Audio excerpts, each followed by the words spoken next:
Hello and welcome to a Smurd P video, and we are looking at the fall of the House of X from Marvel.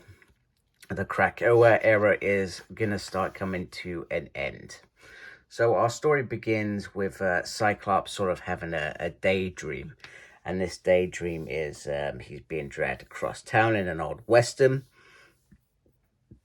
and he's up to be the hangman, and he feels he didn't deserve anything, but it's pretty much fate that it happens. It's doesn't matter what he says, it is happening. You got the sort of Orchis villains there. There is no way that this is going to go the other way, but justice is swift.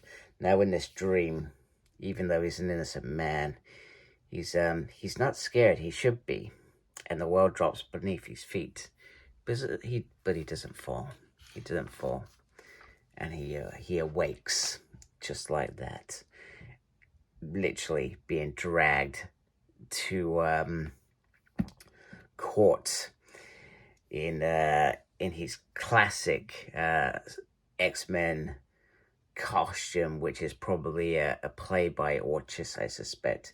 Now, he was thousands of miles when Jean Grey died. He felt her die, but death never suits her. She always comes back. So could his dream be a premonition? Let's find out. Oh, and then we get this big thing. So Orchis have created this big trial of Cyclops in France. Everybody is out to get him. They've got this sort of mob here, etc. And they are playing their game. But Cyclops is playing his game by buying time to allow this trial to sort of go on in the background, giving his friends time to fight back. And this trial won't go his way like Magneto's did. He refers to Magneto's because that was also at the same place. It won't go the same way as that. This is a done deal. He knows it's a done deal. But the war will not go Orchis' way. Okay, so issue 1, The Trial of Cyclops, written by Gerry Duggan. So I'm actually quite happy because I didn't actually check who was writing this.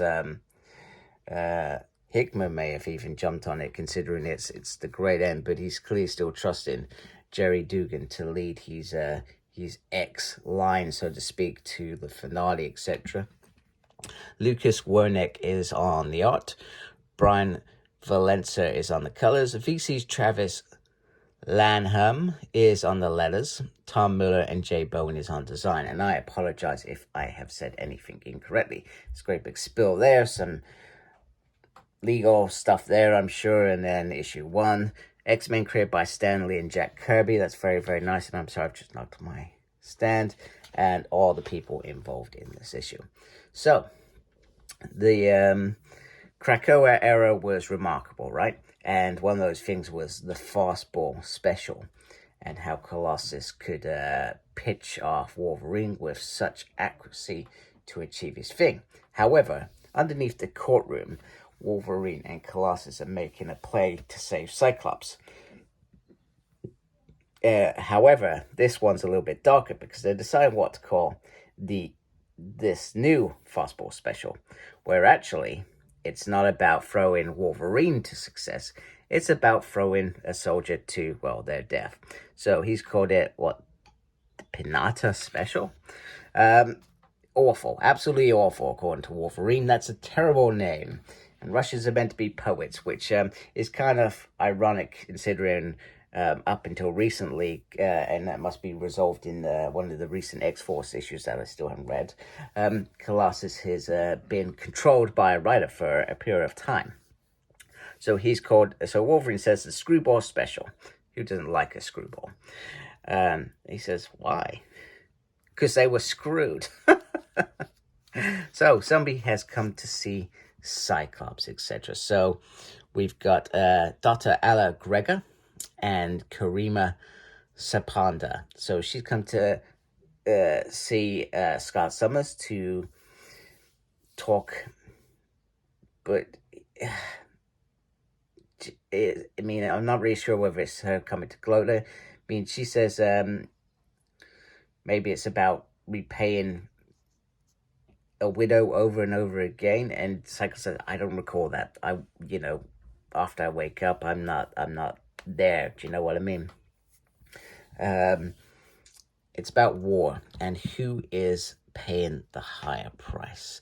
And he says it's a heavy grief is a heavy set of chains. It's brilliant.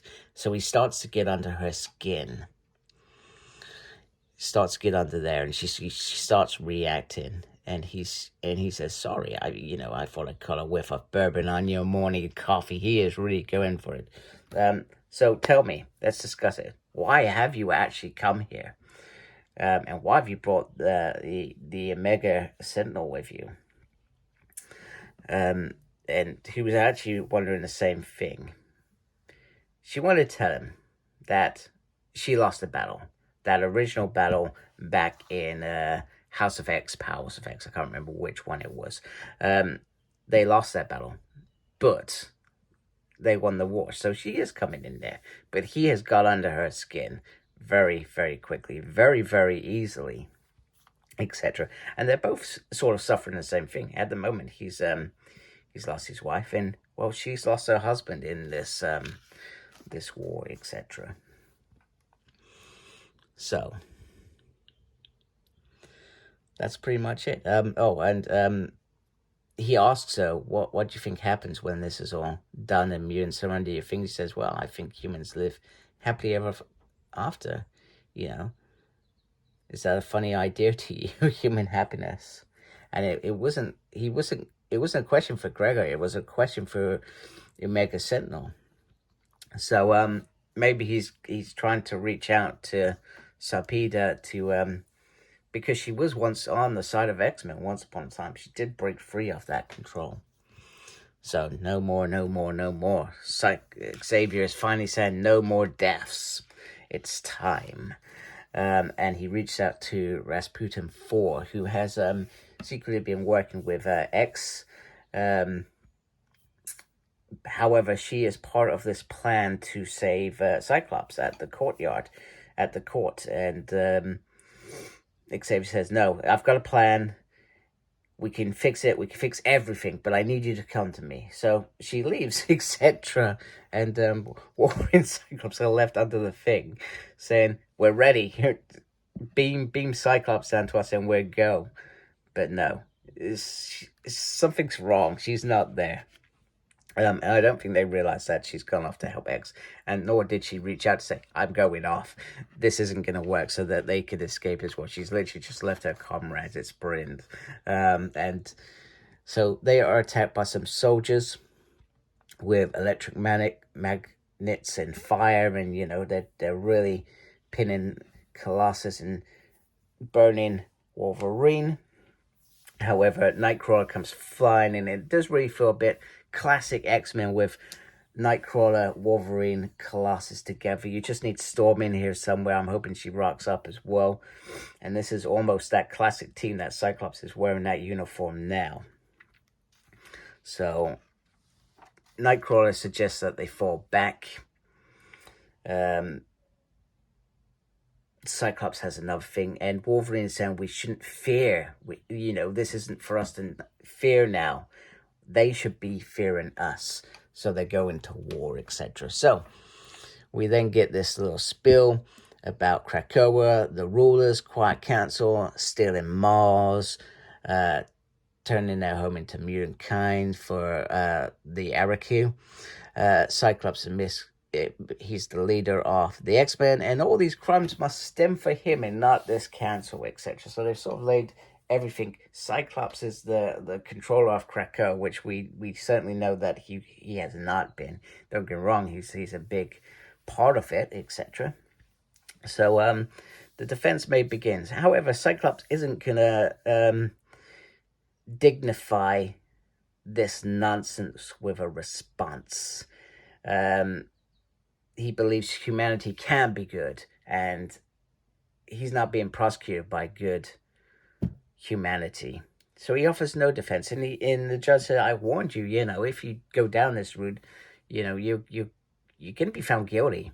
And he says, the only person that can judge me, the only soul, and I do not think you will want to meet her. So he refers to Jean. She is the only one, and he said this before. He said this in the war against the Celestial. He said that as well, that she is the only one that he will allow to judge him, because she is the most important person in his life. And that's very true. There's, there, as, I'm a husband, and, rightly so, if my wife picks me up on something, I'm going to listen to her because she knows me better than anybody. That's sort of how it works, etc. And any other person who judges you, they sort of become irrelevant, because their opinion, or obviously their opinion matters, but it doesn't matter as much to you. You're not going to take that on. So I think that's quite clever and quite great. I've never actually thought of it like that as well. So yeah, that's brilliant work. I'm loving that, Gerry. Right, let's move on. Okay, so things start taking swiftly. Orchis start to, as well as Celebrant, start making their final moves on Mutantkind. So the first is to eradicate Krakoa, now that it's been confirmed that they are the invasive species and have been found guilty. However, Krakoa isn't going to go down easy, and disables Nimrod, quite surprisingly. I was actually expecting it to be Rasputin 4, and that's what Xavier was preparing for, but it wasn't. Now, I guess what we need to remember, Krakoa has had thousands of mutants living on the island, has been able to absorb little bits of life from them, and that's how they have sustained the island for so long, etc. However, slightly weakened and perhaps depleted a little bit of nourishment, Krakoa is on the run. Krakoa just wanted peaceful coexistence.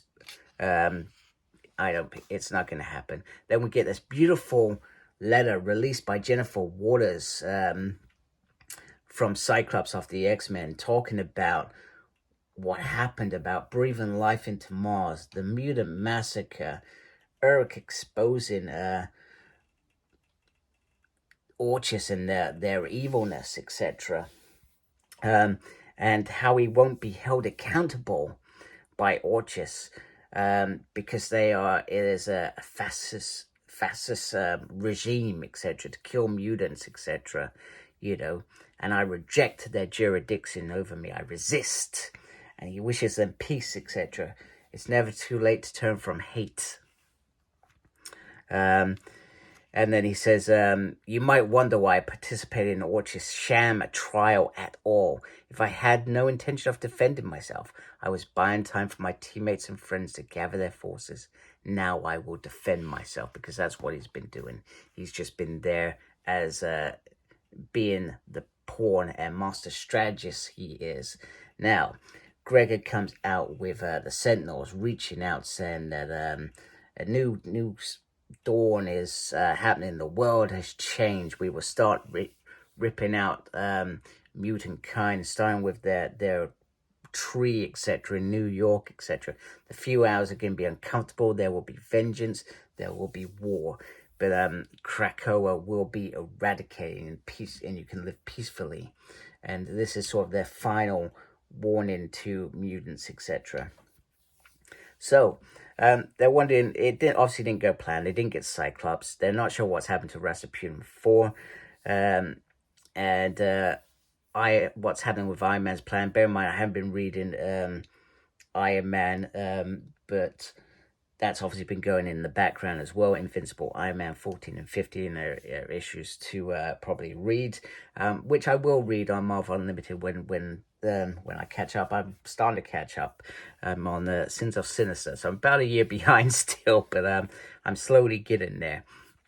So it's time to rally the troops regardless, and Emma is going to assist, etc. So game is on.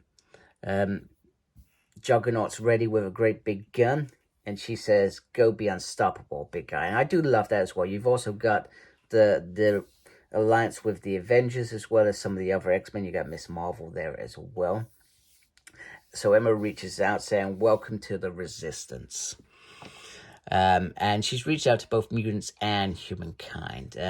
She said she wanted to be, they didn't expect to be fighting so early, but they will succeed, etc. The world is at stake. And we have to be fabulous. We're fighting off extinction, because this is extinction. A lot of the mutants went through the portal, that's still not been solved, etc. These are sort of the last sort of X-Men here, etc. So, and then Kitty Pryde goes to one last place, Island M, to reach out to Polaris, but Polaris isn't there. We then see Brew, who is on Nowhere, which was saved by Forge and Monette, if I remember correctly. And he's hoping that Jean's come back, because Jean helped him so much in terms of looking after the Brood. And this is a play that I didn't expect at all. So Polaris says Jean's obviously dead, and are you ready to go to war? He said, yeah, Jean saved these Brood. Then to war. So Polaris has Brew, but also by the sounds of it, she has an army of Brood, which is brilliant. So they just go flying out, and I guess the Brood are gonna fly with them, etc. In fact, are they taking the whole of Nowhere? They may be taking the whole of Nowhere, and then it's just next is war. So that's 4FX, and then I've got the Rise of Powers of X coming, so hopefully that review will not be too far behind. But I really enjoyed it. It really did just flow very, very nicely, very smoothly, and it just felt like an event issue. And that's what I when we come to these events, some of these events in the past, there's been a couple that felt a little bit like events, but sort of weren't big enough, perhaps.